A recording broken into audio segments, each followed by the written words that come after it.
தாவேக தலைவர் விஜய் வீட்டில் வெளிநபர் ஒருவர் நேற்று முன்தினம் உள்ளே நுழைந்து ஒரு நாள் முழுவதும் வீட்டில் இருந்த நிலையில் நேற்றிரவு பிடிபட்டார். இதனைத் தொடர்ந்து வைப்பிரிவு அதிகாரிகள் பரிந்துரையின்படி விஜய் வீட்டில் பாதுகாப்பு குறைபாடுகள் குறித்து போலீசார் சோதனை மேற்கொள்ளவுள்ளனர். இதுகுறித்து கூடுதல் விவரங்களை வழங்குவதற்காக செய்தியாளர் சரவணன் இணைப்பில் உள்ளார். வணக்கம் சரவணன், இதுகுறித்த விவரங்களை பகிரலாம்.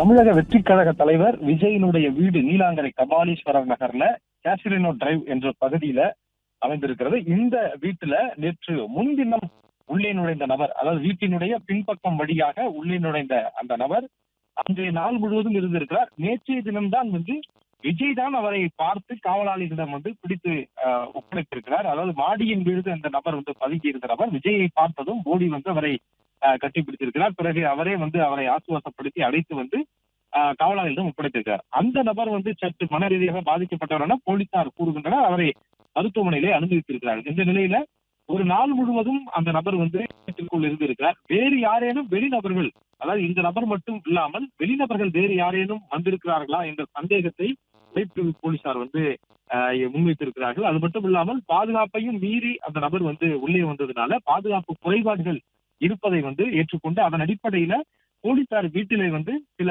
பாதுகாப்பு நடைமுறைகளின்படி சோதனை செய்வதற்கு அவர்கள் வைப்பிரிவு போலீசார் பரிந்துரை செய்திருக்கிறார்கள். அதன்படி பிடிடிஎஸ்டி, அதாவது வெடிகுண்டுகளை செயலிழக்கக்கூடிய அந்த நிபுணர் குழு, அந்த குழுவினர் மோப்ப நாய்களுடன் சோதனை மேற்கொள்வதற்கு திட்டமிட்டிருப்பதாக கூறப்படுகிறது. வைப்பிரிவு பரிந்துரையின்படி அவர்கள் இந்த சோதனையை மேற்கொள்ள திட்டமிட்டிருப்பதாக கூறப்படுகிறது. எனவே விஜயனுடைய நீலாங்கரையில் இருக்கக்கூடிய இந்த வீட்டுல இன்னும் சிறிது நேரத்துல அந்த சோதனை நடக்கும் என்று தெரிவித்திருக்கிறார்கள். மோப்பனாயும் அதே போன்று வெடிகுண்டுகளை கண்டறியக்கூடிய அந்த கருவியுடன் வரக்கூடிய அந்த பிடிடிஎஸ் டீம் அந்த சோதனையை மேற்கொள்வார்கள் என்று தகவல் வெளியாகி இருக்கிறது. இது முழுக்க அடிப்படையிலேயே வைப்பிரிவு போலீசார் பரிந்துரையின் அடிப்படையில் இவை மேற்கொள்ளப்படுவதாகவும் தகவல் தெரிவித்திருக்கிறார்கள்.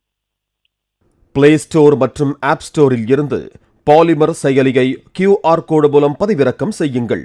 செய்திகளை உடனுக்குடன் பெறுங்கள்.